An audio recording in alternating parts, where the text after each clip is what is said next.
Hi అండి. ఇవాళ బ్రేక్‌ఫాస్ట్‌కి ఆహ్, మినపప్పుతో పునుగులేస్తున్నాను. యాక్చువల్లీ నిన్న పిల్లలొచ్చారు. రాహుల్, వైషు పిల్లలొచ్చారు. ఇంకా విమల్ అందరం ఒకే చోట భోంచేసాము. సో, నిన్న దహి వడ చేశాననమాట.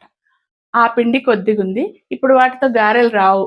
సో, దాంట్లో ఈ ఉల్లిపాయలు, పచ్చిమిర్చి, కొత్తిమీర, ఇంకా గ్రేట్ చేసిన క్యారెట్ ఏసి పునుగుల్లాగా వేసేస్తాననమాట. కొబ్బరి చట్నీ ఉంది. సో, ఇది మా బ్రేక్‌ఫాస్ట్ ఇవాళ. బ్రేక్‌ఫాస్ట్ తర్వాత ఇంకా తొట్టెల్లో బోలెడంత తోటకూరొచ్చిందండి. అది మొత్తం కట్ చేశాను. అది వేపుడు చేస్తా. పప్పుచారు, పెరుగు. ఇదనమాట మా బ్రేక్‌ఫాస్ట్ అండ్ లంచ్ మెను. చూసేద్దాం రండి. ఆయిల్ వేడెక్కుతుంది. ఇంకొక 2 నిమిషాలు టైం పడుతుంది అనుకుంటాను. ఈ లోపల ఈ పిండి మొత్తం కలిపేస్తా.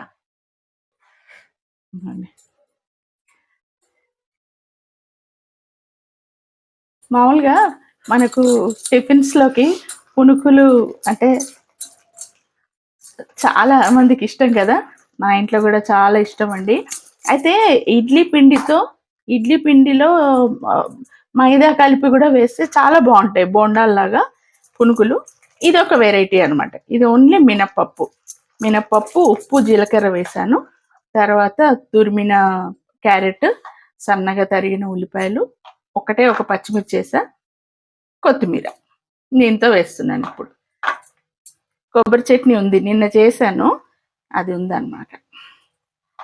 దీంతో మా బ్రేక్‌ఫాస్ట్ అయిపోతుంది. నూనె వేడెక్కిందో లేదో కొంచెం చూద్దాం.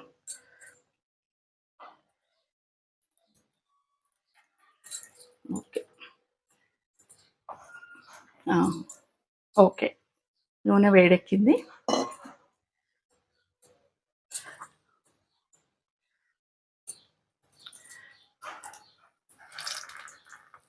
చిన్నగా వేసేస్తున్నా. నేను చెప్పాను కదా! మా తొట్టెల్లో నేను కొన్ని తోటకూర విత్తనాలు కూడా వేశాను. అది చాలా బాగా వస్తున్నాయండి.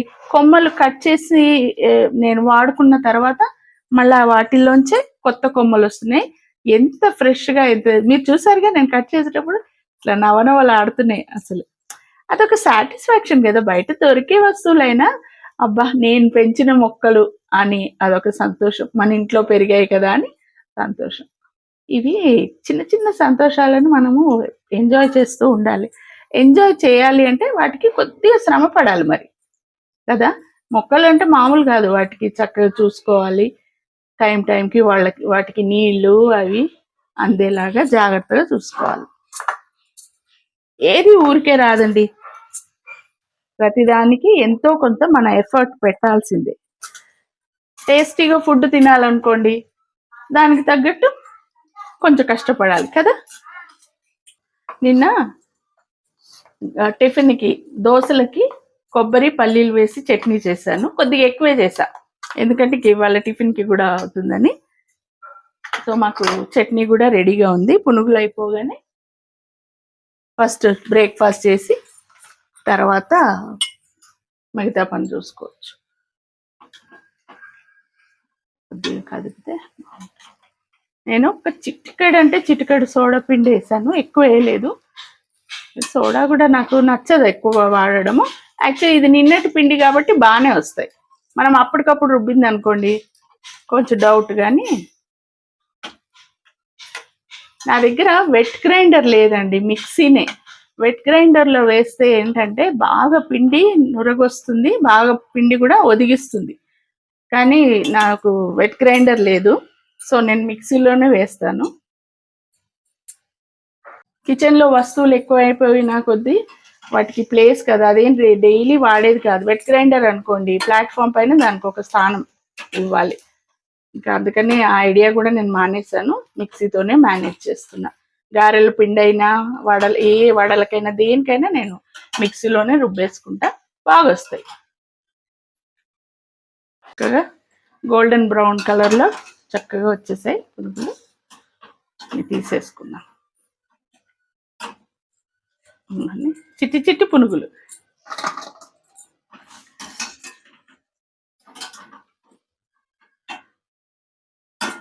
అల్లం పచ్చడితో అయితే ఇంకా బాగుంటాయి. నేను కొబ్బరి పచ్చడి ఒకటే చేసా. ఇంకొక 2 వాయిలు వేస్తే సరిపోతుంది పిండి.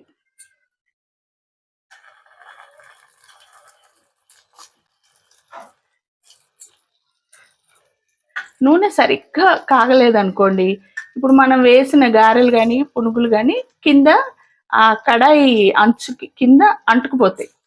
నూనె బాగా కాలిన తర్వాత వేస్తే వాటంతట అవే చక్కగా అట్లా పైకి లేస్తాయి అన్నమాట. ఏముంది 10 నిమిషాల్లో రెడీ అయిపోతాయి పునుగులు. యాక్చువల్లీ మా వారు ఆయిల్ ఫుడ్ ఎక్కువ ఇష్టపడరు, కానీ ఇప్పుడు పిండి ఉంది కదా చేస్తున్నా, సో తప్పనిసరిగా తినాల్సిందే. అది కూడా పిల్లలు వచ్చారని నేను ఎక్కువ పప్పు వేసాను. మామూలుగా అయితే మేము ఈ గారెల జోలికి ఎక్కువ వెళ్ళాం, ఏ పండగలకు తప్ప. టిఫిన్లకి మామూలుగా గారెలు ప్రత్యేకంగా వేసుకొని తినడం అంటూ ఉండదు. నేను కూడా ఎక్కువ ప్రిఫర్ చేయను అనుకోండి ఆయిల్ ఫుడ్. పిల్లలు వస్తే ఇంకా మరి అందరం కలిసి ఉన్నప్పుడు ఏదో ఒక స్పెషల్ చేసుకోవాలి కదా. నిన్న చికెన్, మటన్, బగారా రైస్ వండాం. చికెన్ ఉంది కదా అని గారెలు చేసి వాటిని పెరుగు ఒక 2 ప్యాకెట్స్ పాలు పెరుగు తోడు పెట్టాము ముందు రోజే. వాటిని పెరుగు వడల కింద చేశాను. ఏదో పిల్లలు ఇంటికి వచ్చినప్పుడు ఏదో స్పెషల్ ఉండాలి కదా, మనం చేసి పెడితే మనకు అదొక ఆనందం. బ్రౌన్ కలర్ వచ్చేసాయి. ఒకసారి పక్కన వేసినవి అంటుకుంటాయి కదా, అది ఇట్లా స్పూన్తో విడదీస్తే సరిపోతుంది. Breakfast ready. వేడి వేడి పునుకులు విత్ కొబ్బరి చట్నీ.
ఆకుకూర మొత్తం కడిగి పెట్టాను నీట్గా, మొత్తం ఆకులన్నీ ఏరి పెట్టాను. ఇప్పుడు ఫ్రై చేస్తా. ఈ ఆకుకూరని సన్నగా తరిగేసి ఫ్రై చేసేస్తా. మన చెట్లలో పెరిగిన లేత తోటకూర. ఆకుకూర సన్నగా తరిగేసాను, తోటకూర. ఇంకా వీటిలోకి ఉల్లిపాయలు, పచ్చిమిర్చి, కరివేపాకు, ఇంతే. వీటిలోకి జస్ట్ ఫ్రై చేస్తాను. ఆయిల్ వేడెక్కగానే ఇంకా వేసేయడం. నూనె వేడెక్కిందో లేదో చూద్దాం. ఓకే, కొంచెం కరివేపాకు ఉంది కదా, చిటపటలాడుతుందేమో, వేయగానే మూత పెట్టేస్తా.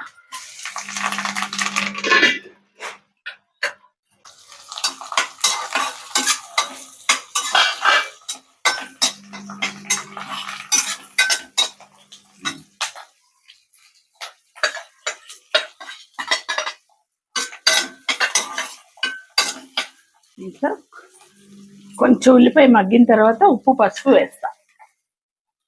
ఉప్పు వేసేస్తా. ఆకుకూరల్లో మాత్రం ఉప్పు చూసి వేసుకోవాలమ్మా. ఎందుకంటే ఎందుకో స్వతహాగా వాటిలో కొంచెం సాల్ట్ ఉంటుందేమో, కొద్ది ఉప్పు ఎక్కువైనా ఉప్పుగా అయిపోతుంది కూర. నాకేంటంటే అల్లం వెల్లుల్లి పేస్ట్లో కూడా నేను కొద్దిగా ఉప్పు, పసుపు వేసి గ్రైండ్ చేస్తాను. సో ఇవన్నీ చూసుకొని నేను మాత్రం భయంగా కొద్దిగా వేస్తా ఉప్పు. నాకు భయం, ఉప్పు తగ్గితే పర్వాలేదు సర్దొచ్చు, తర్వాత ఎక్కువైతే మాత్రం ఏం చేయలేం, పదార్థం చెడిపోతుంది అంతే. కొద్దిగా ఇవన్నీ వేగిన తర్వాత ఆకుకూర వేసేయడమే. ఇంకా ఇందులోకి ఆకుకూర వేసేయడమే.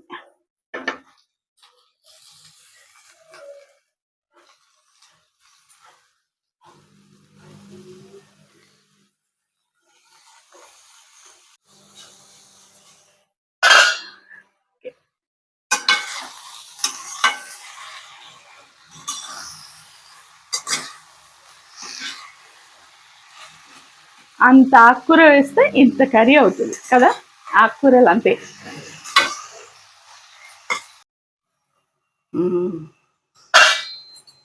మగ్గిపోయింది, కొద్దిగా నీళ్ళు ఉన్నట్టుంది.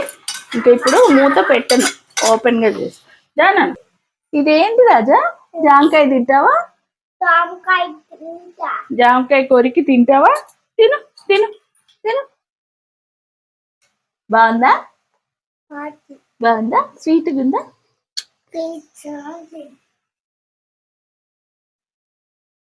హాయ్ అండి అను.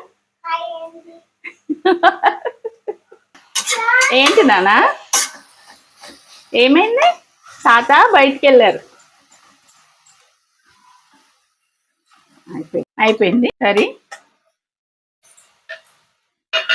ఇవన్నీ 5 నిమిషాల్లో అయిపోయే కూరలు. ఆ తల్లి చెప్పు. ఇస్తాను ఇస్తాను, ఒక్క నిమిషం.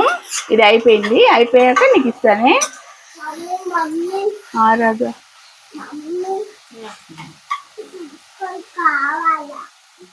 అయిపోయింది, ఇంకా స్టవ్ ఆఫ్ చేసి